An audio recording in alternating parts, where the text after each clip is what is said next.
জমি কেলেঙ্কারির ঘটনায় জড়িত অন্যতম অভিযুক্ত শিল্প দপ্তরের প্রাক্তন অতিরিক্ত অধিকর্তা কাইজার দেববর্মা তাকে গ্রেপ্তার করেছে পুলিশ। জানা যায়, মঙ্গলবার কাইজারকে কৃষ্ণনগরের তার বাড়ি থেকে গ্রেপ্তার করেছে পশ্চিম থানার পুলিশ। মামলাটি করেছিলেন উত্তরপ্রদেশের নয়ডার শিক্ষা প্রতিষ্ঠান এডুকেশন মিশনের হিমাংশু পাঞ্চাল।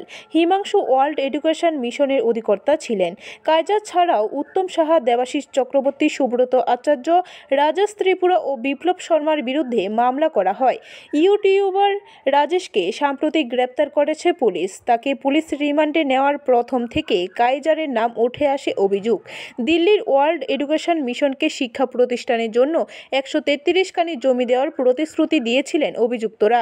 মোহনপুর মহকুমা শাসক অফিস থেকে জালি জমি দলিলও তৈরি করা হয়। এই বিষয়ে মোহনপুর মহকুমা শাসকের কাছে অভিযোগ করা হয়েছিল।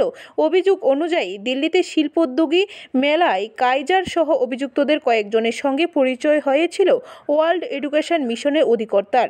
ত্রিপুরায় শিক্ষা প্রতিষ্ঠান করার জন্য আগে চুক্তিবদ্ধ হয়েছিল বেসরকারি সংস্থাটি। তাদের সঙ্গে প্রথমে আলোচনা হয় শিল্প দপ্তরের কাইজারের। এরপরে বোধজংনগরে জমি দেখানো হয়। বিভিন্ন ব্যক্তি থেকে সব মিলিয়ে জমি দেওয়ার প্রতিশ্রুতি দেওয়া হয়।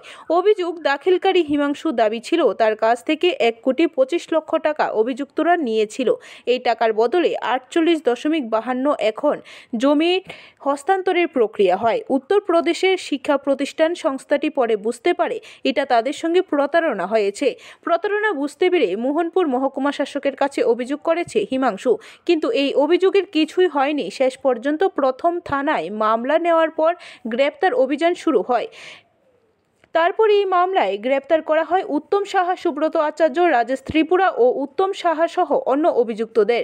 তারা প্রত্যেকে মামলায় জেল হাজত কেটে ছাড়া পেয়েছে, কিন্তু কাইজার রহস্যজনকভাবে এতদিন গ্রেপ্তার হয়নি। তার বিরুদ্ধে পশ্চিম থানায় একাধিক মামলা হয়েছিল।